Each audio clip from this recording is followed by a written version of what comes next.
Hi guys, सब बच्चों को प्यार भरा नमस्कार। कैसे हैं आप सब? मैं ऐसे ही राहुल स्वागत करता हूं आप सब बच्चों का आज के इस सेशन में। जैसा कि आप बच्चे जानते हैं, हम स्टार्ट कर चुके हैं Manzil batch for all of our subjects, that is advance account costing and FMSM, जिसके अंतर्गत आज बारी है सब्जेक्ट एफएमएसएम की and we are going to take our session number 1। अगर आप इस सेशन तक आ गए हैं तो आपने एडवांस अकाउंट और कॉस्टिंग का सेशन नंबर 1 पहले ही देख लिया होगा और आपको एक आइडिया लग गया होगा कि किस तरीके से हम चीजों को यहां पर कर रहे हैं।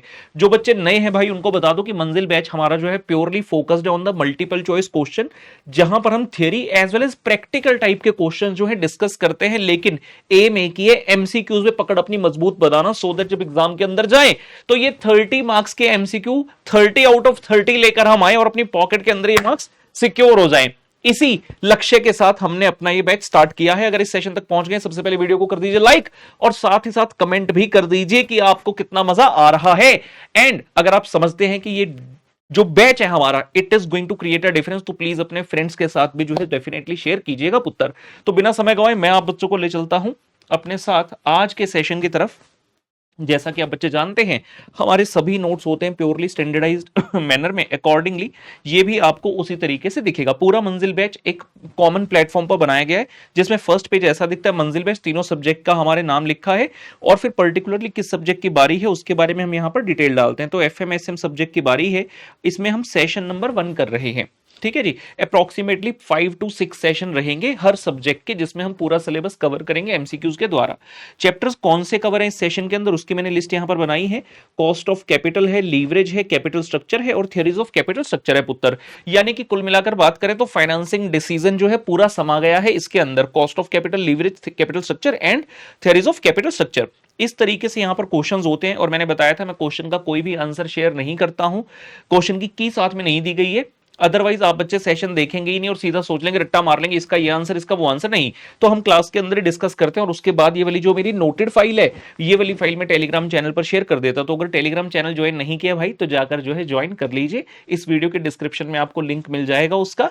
और अगर अदरवाइज भी आप टेलीग्राम पर जाकर सर्च ऑप्शन में डाल सकते हैं राहुल गर्ग या राहुल शिखा अकेडमी या आरएस से, आपको हमारा चैनल वहां पर दिख जाएगा, उसको ज्वाइन कर लीजिएगा। बहुत ही इंपॉर्टेंट फाइल्स एक्सेट्रा, बहुत ही important resources in the form of notes, videos etcetera वहां पर शेयर पुत्र करते रहते हैं। चलिए जी, माता रानी का नाम लेकर शुरुआत करते हैं आज के सेशन की। सबसे पहले हमारे सामने आ रहा है जी प्रश्न नंबर 1। क्या कहता है? It says given risk free rate of return जो है वो 5% है, शॉर्ट फॉर्म में इसको आरएफ बोलते हैं। मार्केट रिटर्न है 10% की यानी कि आरएम, और कहता कॉस्ट ऑफ इक्विटी है 15%। कहता वैल्यू ऑफ बीटा बताओ। ये क्या चक्कर हुआ? हम ये समझ गए कॉस्ट ऑफ कैपिटल में कॉस्ट ऑफ इक्विटी निकालने के 6 तरीके होते हैं, जिसमें से एक ये तरीके सीएपीएम मॉडल बोलते हैं। सीएपीएम मॉडल के अंतर्गत जो केई है उसका फॉर्मूला होता है R F plus beta into R M minus R F पुत्र। अब क्वेश्चन ने हमें यहां पर क्या किया, कॉस्ट ऑफ इक्विटी यानी कि बता दिया 15 है, आर एम बता दिया 5 है, बीटा हमें नहीं बताया, आर एम बताया है 10 और आर एफ बताया है 5। हम यहां से क्या करते हैं जी, सिंप्लीफाई कर लेते हैं। 15 में से ये वाला 5 इधर आ गया आपका राइट हैंड साइड से लेफ्ट में, तो 15 माइनस 5 हो गया 10 इज इक्वल टू, ये हो गया जी बीटा इंटू 10 माइनस 5 हो गया 5। तो यहां से आपका आंसर आ जाएगा बीटा इज इक्वल टू 10/5 यानी कि 2। तो ये हमारा आंसर आ रहा है। रेलिवेंट ऑप्शन कहां पर है? ये रही जी बीटा 2.2, सॉरी बीटा है 2, ये है। तो ये हमारा करेक्ट आंसर जो है बनता है। तो सी ऑप्शन जो है वो करेक्ट आंसर बनेगा। तो इस तरीके से एग्जाम में प्रैक्टिकल क्वेश्चन भी इंस्टीट्यूट जो है पूछता रहता है और पूछ भी सकता है, ठीक है ना। लेकिन ऐसा नहीं कि थ्योरी आ ही नहीं सकती, कुछ कुछ थ्योरेटिकल चीजें भी पूछ सकता है, तो हम उसकी प्रैक्टिस भी जो है साथ साथ कर लेंगे, ठीक है ना। लेकिन ये थ्योरी भी जो है कॉन्सेप्चुअल बेस्ड होती है, कॉन्सेप्ट बेस्ड है। तो अगर किसी बच्चे ने चैप्टर अपना ध्यान से पढ़ा है, वो बड़े इजिली इन प्रश्नों का उत्तर जो है बेटा दे सकता है। दूसरा प्रश्न हमारे सामने कहता है जी following is not the method to find the K. तो 4 ऑप्शन दिए गए थे, इनमें से बताओ कौन सा ऐसा ऑप्शन है जो not the method to find K. ये देखते हैं जी। पहला है डिविडेंड यील्ड मॉडल, ये तो बिल्कुल है, के निकाला जाता है DPS upon MPS into 100। Earnings yield model EPS upon MPS into 100, ये भी फॉर्मूला है। सीएपीएम वाला तो अभी अभी देखा भाई, ये सीएपीएम ही तो होता है RF plus beta into RM minus RF. तो ये जो अप्रोक्सीमेशन मॉडल है ये करेक्ट आंसर है, क्योंकि अप्रोक्सीमेशन मॉडल के निकालने के लिए नहीं होता, ये अप्रोक्सीमेशन मॉडल केडी और केपी को निकालने के लिए होता है, नॉट फॉर केई। तो ये आपका करेक्ट ऑप्शन है यहां पर सी ऑप्शन, ठीक है बेटा। मेरे संग संग रहेंगे। और जब भी मैं कोई क्वेश्चन सॉल्व करूं, आपने पहले स्क्रीन को पॉज कर लेना, खुद से आंसर निकालना और उसके बाद चेक करना कि क्या आपने जो कंप्यूट किया या आपने जो सोचा क्या वो मेरे आंसर से मैच कर रहा है या नहीं कर रहा। अगर कर गया फिर तो भाई बल्ले बल्ले, जे मेरे ਤੁਹਾਡੇ आंसर मेरे आंसर ਦੇ ਨਾਲ मैच नहीं ਕੀਤਾ, कोई टेंशन की लोड़ नहीं हैगी है। आप अपना कंसेप्ट सुधार लेना है और आपने मेरी एक्सप्लेनेशन सुन के उस चीज को अब समझ लेना है। ये लीजिए आगे बढ़ रहे हैं। तो हमारे सामने आ रही थी प्रैक्टिकल टाइप ऑफ क्वेश्चन, कहता जी कंसीडर द फॉलोइंग डाटा। तो हमें एक डाटा दिया गया होगा और उसके बेस पे कह रहा है फ्रॉम द अबव डिटेल्स, ये यहां पर कट कर देंगे, गलती से रह गया, from the above details answer question number 3 to question number 7, यानी कि 3, 4, 5, 6, 7 5 क्वेश्चन इस डाटा के ऊपर बेस है। तो पहले हम इस डाटा को पढ़ लेते हैं। कहता जी A limited wishes to raise the additional finance of 30 lakh rupee for meeting the investment plan. 30 lakh रुपए रेज करने हैं, कोई इन्वेस्टमेंट इन्हें करनी होगी। कंपनी के पास कहता 6 लाख रुपए पड़े in the form of retained earning for investment. 6 lakh तो अपने पास पड़े हैं, ठीक है जी। Following are the further detail, मोटी मोटी बात करें 30 लाख रेज करना है, 6 पड़ा है तो 24 लाख रेज करना है। लेकिन ऐसा नहीं होता कि जाके आपने एज इट इज रेज कर लिया, आपने कोई ना कोई ऑप्टिमल रेशियो तो सोच रखी होगी यार, कितना परसेंट डेट और कितना परसेंट इक्विटी एक्सेट्रा, इस तरीके से करना है। तो क्वेश्चन कह रहे जी हम ना डेट इक्विटी 30:70 बनाकर चलते हैं, मतलब 30 लाख रुपए जो हैं इसमें से 30%, 30 लाख का 30% कितना हो गया जी आपका 9 लाख तो रेज करना है डेट के द्वारा, और 30 लाख का 70% 21 लाख रेज करना है इक्विटी के द्वारा। जो इक्विटी के द्वारा रेज करना है इसमें से रिटेन्ड अर्निंग इसी का तो पार्ट है, तो आपके पास 6 लाख रुपए तो रिटेन्ड अर्निंग के पड़े हैं, यानी कि 15 लाख रुपए आपको फ्रेश इशू ऑफ इक्विटी अभी करना होगा। इसका ये मतलब है। क्वेश्चन आगे बढ़ा, कहता है कॉस्ट ऑफ डेट जो है ना 11% की है अगर 3 लाख रुपए तक लेते हैं, और 14% हो जाएगी बियॉन्ड डेट। हमें कितना डेट लेना है, देखिए हमने यहां पर मार्क किया 9 लाख रुपए का डेट लेना है। तो पहले 3 लाख रुपए तक मिलेगा 11% पर, और बाकी का जो 6 लाख है वो 14% पर आपको मिलेगा। और हम जानते हैं कि ऑब्वियस सी बात है जो इंटरेस्ट है बिफोर टैक्स ही होता है, मतलब हमें खुद से केडी जब निकालते हैं तो आई इंटू 1 - टी करना पड़ता है, ठीक है। क्वेश्चन कह रहे जी हमारी अर्निंग है 15 रुपए की, इसमें से 70% का डिविडेंड दे देते हैं, यानी कि 30% रिटेन करते हैं। ग्रोथ रेट दिया है 10%, जैसे क्वेश्चन है ग्रोथ रेट दिया समझ जाना डिविडेंड ग्रोथ मॉडल लगने वाला है। उसके बाद मार्केट प्राइस पर शेयर है 90 रुपए का, टैक्स रेट है 30% का, ये डेट निकालने के काम आएगा, केडी निकालने काम।